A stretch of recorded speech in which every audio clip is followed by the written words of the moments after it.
तर बघा, सपोज तुम्हाला काय येईल, चढता क्रम आणि उतरता क्रम फ्रॅक्शनच्या, तर ते 3 टाईपचे येऊ शकतात. ठीक आहे, 4 टाईपचे. एक याच्या पहिले पाहिला ज्याच्यामध्ये डायरेक्ट काय केलं आपण, पॉईंटवाली व्हॅल्यू काढला, बरोबर आहे. आणि दुसरा पद्धत म्हणजे काय आहे, तर एक ते LCM घ्यायला लागल. ठीक आहे, तो कसा करायचा तो मी थोड्या वेळात सांगेनच. पण अजून हे 2 टाईपचे येऊ शकतात. मी काय म्हटलं, सर्वात पहिले डिनॉमिनेटर चेक करा. बघा, सर्वात पहिले काय करा, डिनॉमिनेटर चेक. लक्ष द्या सगळेजण, मोहन लक्ष दे रे. जर डिनॉमिनेटर चेक केला आपण, जर आपल्याला कळत आहे की नाही आपण डिनॉमिनेटर काय करू शकतो, सेम करू, तर ही वाली पद्धत वापरायची. मी सांगतो ती पद्धत कशी आहे थोड्या वेळामध्ये. पण डिनॉमिनेटर अगर सेम करता येत नाही किंवा LCM घेता येणार, फॉर एक्झाम्पल हे बघा, हे अलग अलग पाड्यातले दिसून राहिले, नंबर दिसून राहिले, त्यावेळेस थोडासा फ्रॅक्शन कर गौर करून पाहायचा. ठीक आहे, जर तुम्हाला प्रत्येक फ्रॅक्शनमध्ये न्यूमरेटर आणि डिनॉमिनेटरचा डिफरन्स, हा काय लिहिलेला आहे, न्यूमरेटर आणि डिनॉमिनेटरचा डिफरन्स सारखा दिसत असेल तर तो 2 टाईपनं सारखा राहू शकते. इथं पण सारखा आहे, इथं पण सारखा आहे, पण फरक काय, इथं न्यूमरेटर लहान आहे, इथं न्यूमरेटर मोठा आहे. न्यूमरेटर म्हणजे वरची संख्या अंश, आणि डिनॉमिनेटर म्हणजे, गोष्ट कळली का. तर याच्या मी शॉर्टकटमध्ये लिहून दिलो. इफ म्हणजे काय, जर न्यूमरेटर हा छोटा असेल डिनॉमिनेटर पेक्षा आणि ND चा डिफरन्स काय असेल, तेव्हा then fraction with a smaller numerator, fraction with म्हणजे या 4 पैकी ज्याचा न्यूमरेटर समजते ना, वरचा अंश लहान असेल तो डायरेक्ट का होऊन जाईल, लहान. ठीक आहे, आता हे असे दिलेले होते. या नियमानुसार 1 नंबरवर कोणाला असता, 2 नंबरवर, 3 नंबरवर आणि 4 नंबरवर. मान्य कराल, त्याच्या पॉईंटवाल्या व्हॅल्यू चेक करून आपण. कॅल्सीने ही पॉईंटवाल्या व्हॅल्यू काढल्या तुम्ही मगाशी, तर बघा किती आहे, 1 नंबरवर, 2 नंबर, 3 नंबर. कसं, तर पॉईंट नंतर जशी पहिला डिजिट पाहू शकता किंवा 2 डिजिट पाहू शकता. हा 60 राहिला असता, हा 77 राहिला असता, हा 90 आहे, हा 86 आहे. कळलं का काय म्हटलं, समजलं का काय आहे हा. पण जर न्यूमरेटर काय असेल, मोठा, डिफरन्स सेम आहे, कितीचा पण राहू शकते, जरुरी नाही आहे 2चा राहील, 3चा राहील, 4चा राहील. काय म्हटलं मी ना, सेम 1चा पण राहू. समजलं का. मग का पॉईंटवाल्या व्हॅल्यू काढत राहाल का तेवढ्याच्या, नाही है ना. जिथं काढायचे तिथं काढूनच, पण जिथं हावाला गेम फसून राहिला तिथं कोणता गेम लावाल. कळली गोष्ट. इथं जसा न्यूमरेटर काय आहे, मोठा आहे डिनॉमिनेटरपेक्षा, आहे बघा, हा वरचा मोठा आहे छोट्यापेक्षा, खालच्यापेक्षा, बरोबर. आणि NDचा डिफरन्स काय आहे, हा डिफरन्सचा सिम्बॉल आहे. सेम.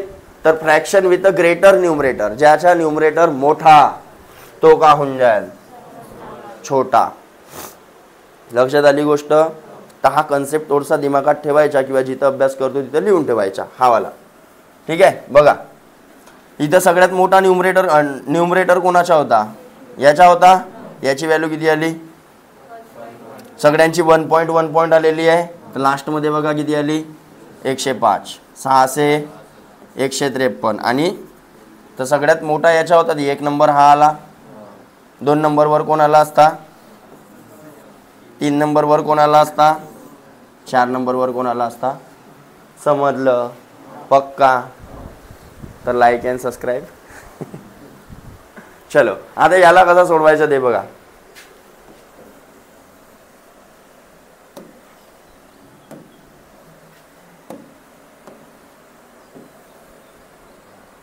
ओके, काय दिसत आहे डिनॉमिनेटर मध्ये आपल्याला, काहीतरी भाग जाणाऱ्या संख्या किंवा आपण त्यांच्या LCM घेऊ शकतो असं दिसत आहे. अरे दिसत आहे का.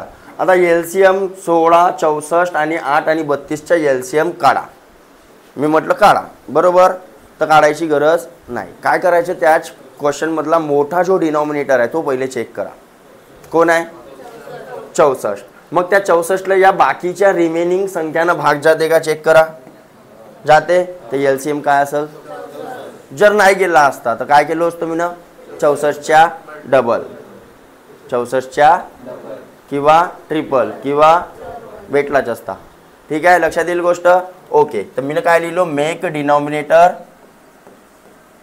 सेम. डिनॉमिनेटर काय करू आपण, सगळ्यांच्या इक्विव्हॅलेंट फ्रॅक्शन काढून टाकू, म्हणजे त्यांच्या सममूल्य अपूर्णांक व्हॅल्यू तेच राहील, पण सगळ्यांच्या डिनॉमिनेटर का होऊन जाईल, सेम. सगळ्यांच्या डिनॉमिनेटर सेम झाला तर मग आपल्याला ओळखता येते, लहानपणी पद्धत शिकल्या. डिनॉमिनेटर सेम असेल तर ज्याचा अंश मोठा तो, ज्याचा न्यूमरेटर मोठा तो. अरे ठीक आहे, इफ डिनो सेम, हा एक नियम लिहून टाकाल. If deno same then fraction with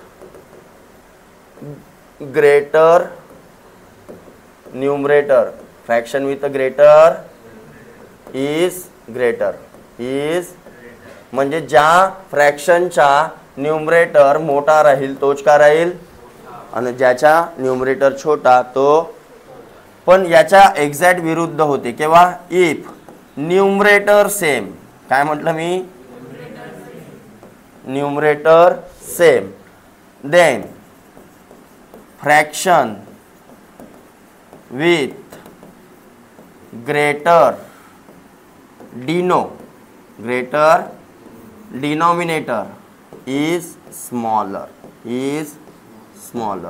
example घेतो बघा याच्यावरचे पहिले. सपोज डिनॉमिनेटर काय आहे, सेम. सगळ्यांच्या डिनॉमिनेटरमध्ये 5-5 टाकून द्या. इथं 11, इथं 7, इथं 9, इथं 3. सांगा कोण मोठा कोण छोटा. सपोज चढता क्रम लावायचा झाला असता, 1 नंबरवर कोणाला असता, एक चढता क्रमामध्ये लहानवाला पहिले येईल ना, म्हणजे कोण, 2, 3 नाही, 2, 3, 4. ओके, 1 नंबर, 2 नंबर, 3 नंबर चढत्या क्रमानं. मोठा कोण झाला असता सगळ्यात, सगळ्यात लहान कोण झाला असता. ओके, आता उलटा करतो कारण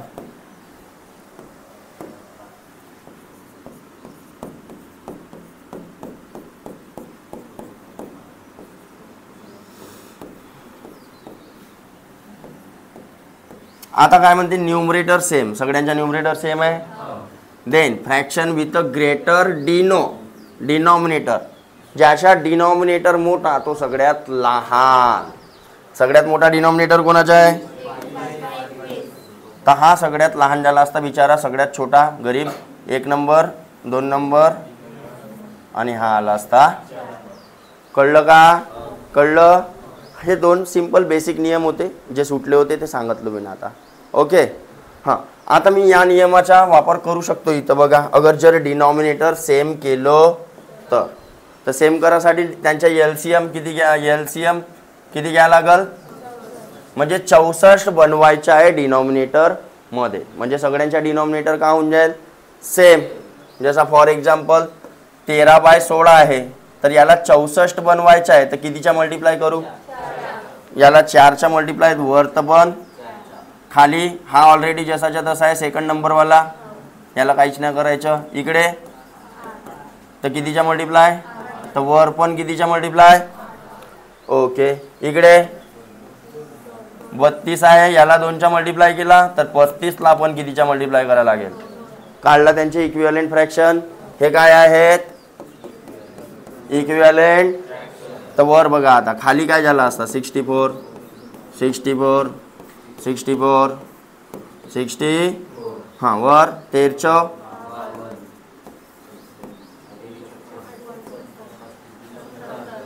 ओके, आता बघा सगळ्या डिनॉमिनेटर काय झाला. आता 1 नंबर 2 नंबर देऊ शकता चढता क्रमानुसार. 1 नंबर कोणाला असता, 2 नंबर, 3 नंबर, 4 नंबर. म्हणजेच ऑप्शनमध्ये हे असते का, ऑप्शनमध्ये यांच्या ओरिजिनल व्हॅल्यू म्हणजे चढता क्रमाने लिहायचं आहे, तर 13/16 त्याच्यापेक्षा मोठा, 7 त्याच्यापेक्षा मोठा, त्याच्यापेक्षा मोठा. समजलं. तर या प्रकारे या चॅप्टरचे पूर्ण कन्सेप्ट झाले. आता समोर आपण काय पाहू, याची एक्झरसाइज पण नेक्स्ट व्हिडिओमध्ये पाहू. ठीक आहे, तोपर्यंत तुम्ही काय कराल, आज जेवढे जमते जेवढे पॉसिबल आहे तेवढे सोडवून आणा, म्हणजे तुमचा सिलेबस लवकर होईल दादा. तुम्ही म्हणाल का नाही पूर्णचे पूर्ण मास्तर पायात बसल, तुम्ही का कराल, मग एक्झाममध्ये हात दांदरल, बरोबर. तर तसं नाही करायचं, पहिले स्वतः सोडवायचे. ठीक आहे, चल.